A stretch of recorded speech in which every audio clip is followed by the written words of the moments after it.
नमस्कार दोस्तों, welcome to Zip of Math Academy. इस वीडियो में हम अनुपात व समानुपात के प्रश्नों को हल करेंगे। दोस्तों, सबसे पहले इस वीडियो में बेसिक समझेंगे, फिर हम उन प्रश्नों को हल करेंगे। आइए समझते हैं इसका बेसिक। सबसे पहले समझेंगे कि अनुपात किसे कैसे हैं। तो अनुपात दो समान तरह की राशियों या संख्याओं के बीच के तुलनात्मक संबंध को अनुपात कहते हैं। अनुपात एक भिन्न के बराबर होता है। दो राशियों का अनुपात एक भिन्न के बराबर होता है। जैसे इसका सिंबल होता है इस तरह से, इसका जो सिंबल होता है ये दो बिंदी होती हैं, इसे हम अनुपात कहते हैं। तो दो राशियों का अनुपात एक भिन्न के बराबर होता है, जैसे a अनुपात b बराबर a बट्टे b। अब समझते हैं समानुपात। यदि x बराबर ky, जहाँ k एक अचर राशि है, तो हम कह सकते हैं कि x y का समानुपाती है। इसी तरह से हम लिख सकते हैं, इसे हम इस तरह से लिख सकते हैं x समानुपात y, और समानुपात का जो चिन्ह होता है वो इस तरह से होता है भाई, समानुपात का चिन्ह। a अनुपात b 2 अनुपात 1 तथा b अनुपात c 1 अनुपात 2 हो तो abc का अनुपात ज्ञात करें। इसे भी इस तरह से ही लिखेंगे कि 2 अनुपात 1, इसके नीचे लिखते हैं 1 अनुपात 2। इसे इस तरह से गुणा करा दो, इसका मल्टीप्लाई इससे, 2 का मल्टीप्लाई 1 से, तो 2 1 2, 1 का मल्टीप्लाई 1 से तो 1, 1 का मल्टीप्लाई 2 से, तो ये निकल के आएगा भाई a अनुपात b अनुपात c। इस तरह से abc अनुपात मिल जाएगा।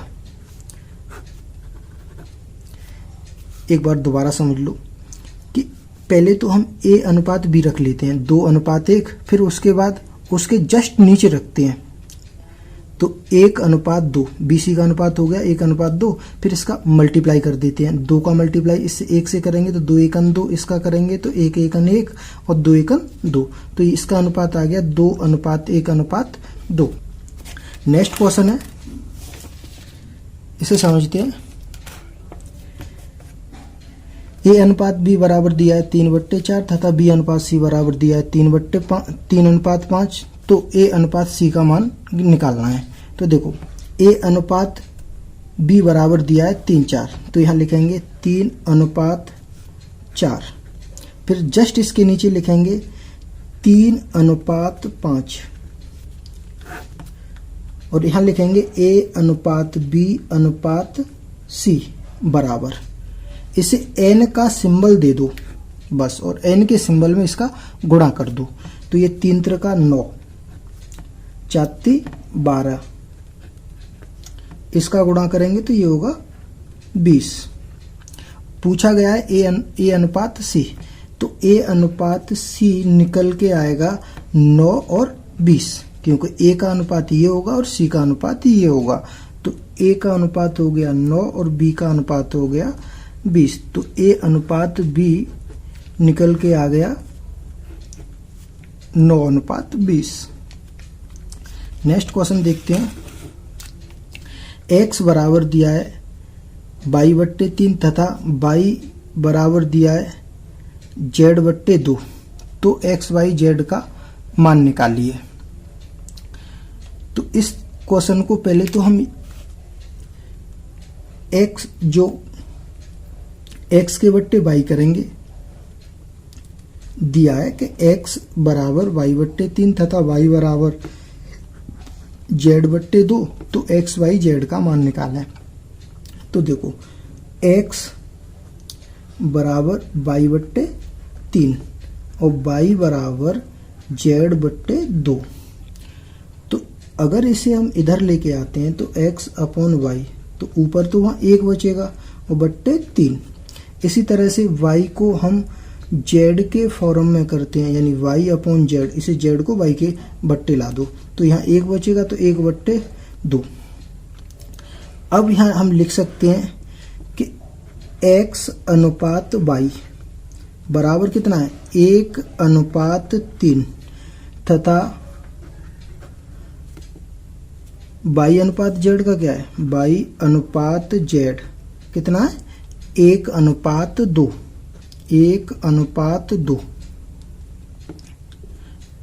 तो यहाँ वही एन का सिंबल बना लो 1 3 1 2, मल्टीप्लाई करा दो। तो यहाँ लिखेंगे x अनुपात y अनुपात z बराबर आएगा, इसे n के सिंबल में मल्टीप्लाई करा दो, 1 1 1, 3 1 3 और 3 दूने 6। तो x y z का अनुपात हो गया 1:3:6, यह इसका आंसर होगा। नेक्स्ट क्वेश्चन देखते हैं। m अनुपात n बराबर दिया है n:2, तो 4m + 5n अनुपात 4m - 5n किसके बराबर होगा। तो हमें पता है कि m की वैल्यू 3 है और n की वैल्यू 2 है, तो इसमें रख दो। तो देखो 4m + 5n अनुपात 4m - 5n बराबर, अगर इसमें 3 रखते हैं 3 चौक 12 होगा यहाँ, प्लस n के स्थान पर 2 रखते हैं तो 5 दूनी 10 अनुपात m के स्थान पर 3 रखेंगे तो 3 चौक 12 माइनस n के स्थान पर 2 रखेंगे तो 5 दूनी 10। तो इसका अनुपात बनेगा 12 और 10 22 हो गया, अनुपात 12 में से 10 गए तो 2 हो गया। इसमें 2 का भाग जा रहा है तो पूरा 2 का भाग दे दो। ये 2 का भाग 11 बार जाएगा इसमें और इसका 2 का इसमें 1 बार जाएगा, तो इसका आंसर आएगा 11:1। नेक्स्ट क्वेश्चन देखते हैं।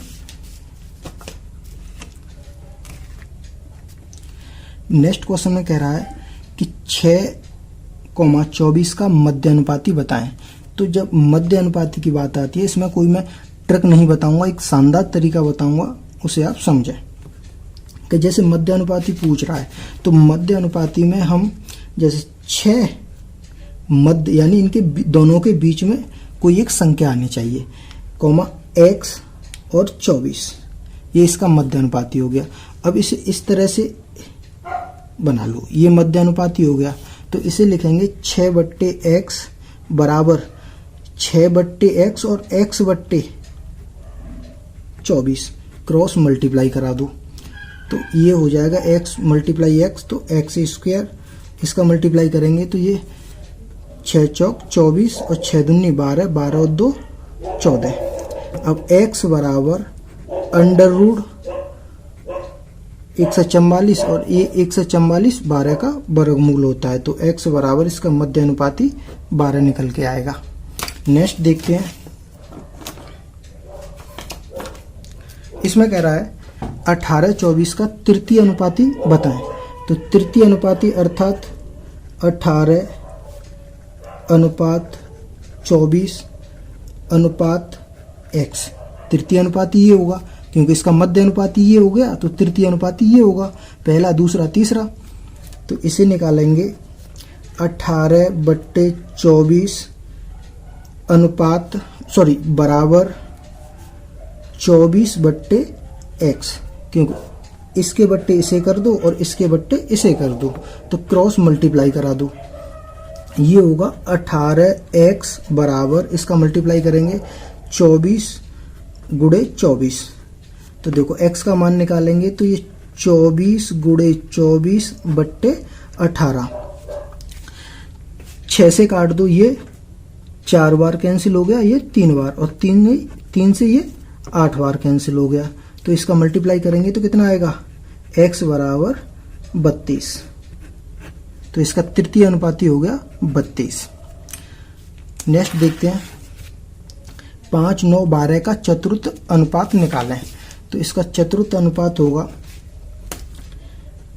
5:9:12:x, क्योंकि इसका चतुर्थ अनुपात पूछा गया है, पहला दूसरा तीसरा चौथा अनुपात। तो इसे भी इसी तरह से करेंगे कि 5/9, क्योंकि इसके बट्टे ये आएगा और इसके बट्टे ये आएगा, बराबर 12/x क्रॉस मल्टीप्लाई करा दो तो ये होगा 5x बराबर 12 मल्टीप्लाई 9 सॉरी, तो x बराबर 12 निम्मा 1 से 8 होते हैं और बट्टे ये वाले 5 आएंगे। इसमें इसका भाग दे दो, 5 दूनी 10,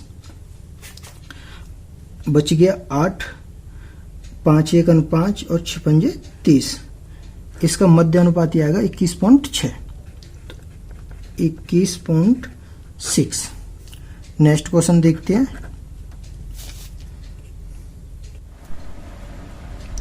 इस क्वेश्चन में बोल रहा है ए, बी तथा सी में 650 रुपये इस प्रकार वितरित करने हैं कि 6:2:5 में करने हैं, तो बी का हिस्सा कितना है, यानी 6:2:5 में ए बी सी को बांटने हैं, तो बी का हिस्सा कितना है। तो टोटल बी का हिस्सा कितना, यानी टोटल ए बी सी को 650 रुपये बांटने हैं, तो कुल 650। ए का अनुपात, बी का अनुपात और सी का अनुपात कितना है, 6:2:5। इसमें पूछा गया है कि बी का हिस्सा कितना है।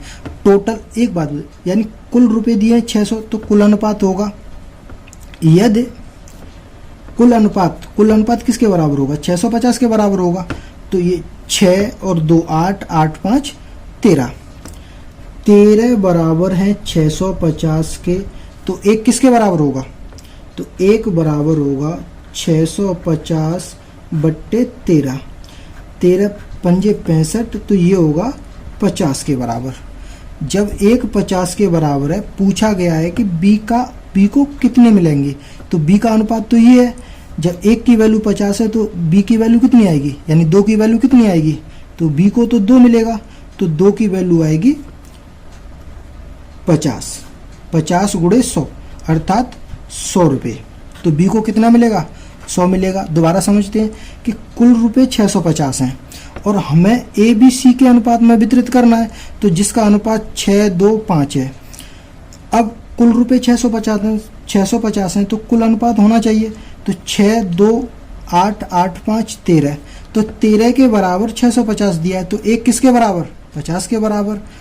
और b का मान 2 है, तो 2 किसके बराबर होगा, 100 के बराबर, क्योंकि 2 × 50, तो ये होगा 100 के बराबर।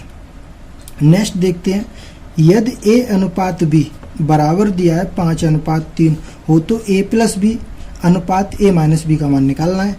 तो देखो a की वैल्यू दी है 5 और b की वैल्यू दी है 3, तो यहाँ रख दो, तो a +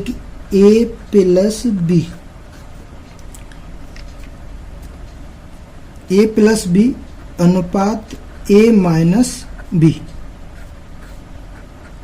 तो a का मान दिया है 5 + 3 अनुपात 5 - 3, क्योंकि a की वैल्यू आ गई, b की वैल्यू आ गई, ये हो जाएगा 8 और ये होगा 5 में से 3 गए तो 2, इसमें 2 का भाग जा रहा है, तो ये हो जाएगा 2 से ये 4 बार और ये 1 बार, तो a + b अनुपात a - b बराबर आएगा 4:1, इसका ये आंसर होगा।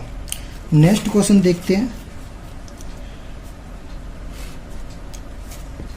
2 विद्यार्थियों का आयु का अनुपात 3:2 है, उनमें से एक दूसरे से 5 वर्ष बड़ा है, यानी एक दूसरे से 5 वर्ष बड़ा है, तो छोटे छात्र की आय बताएं, छोटे छात्र की आयु बताएं।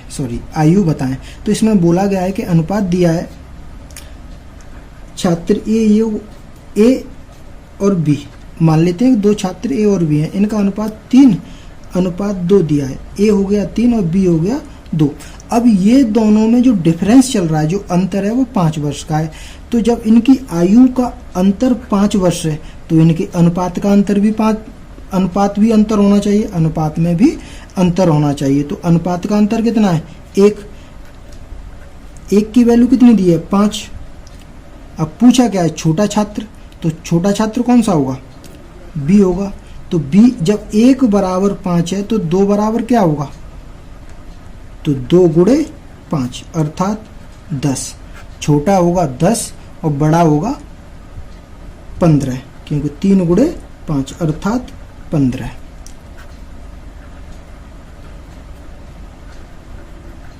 बस नेक्स्ट क्वेश्चन देखते हैं।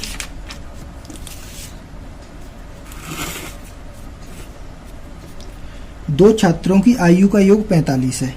एक छात्र ए है, दूसरा छात्र बी है। इन दोनों की आयु का योग कितना, 45, तथा दोनों छात्रों की आयु का अनुपात 5:4 है। तो बड़े छात्र की आयु क्या होगी, तो इनका अनुपात दिया गया है 5:4। अनुपात इन दोनों की आयु का योग 45 है, तो अनुपात का योग भी होना चाहिए। तो 5 और 4 9। 9 किसके बराबर है, कि इन दोनों का योग 9 है, और 9 है 45 के बराबर।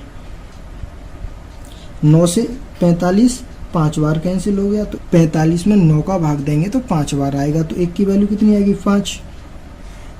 जब 1 की वैल्यू 5 है तो बड़े छात्र की वैल्यू कितनी होगी, यानी बड़े छात्र की आयु कितनी होगी। तो बड़ा छात्र 5 है, तो जब 1 की वैल्यू 5 है तो 5 की वैल्यू कितनी होगी, 5 गुणे 5 25। तो इसकी बड़े की आयु आएगी वो 25 वर्ष होगी, यानी बड़ा ए है तो ए की वैल्यू 25 वर्ष होगी। और बी की वैल्यू कितनी होगी, जब 4 की वैल्यू 1 की वैल्यू 5 है तो 4 की वैल्यू कितनी होगी, 20। तो बी की आयु तो 20 वर्ष होगी और ए की आयु 25 वर्ष होगी। तो दोनों में देखो, दोनों में डिफरेंस भी 5 वर्ष ही आ रहा है।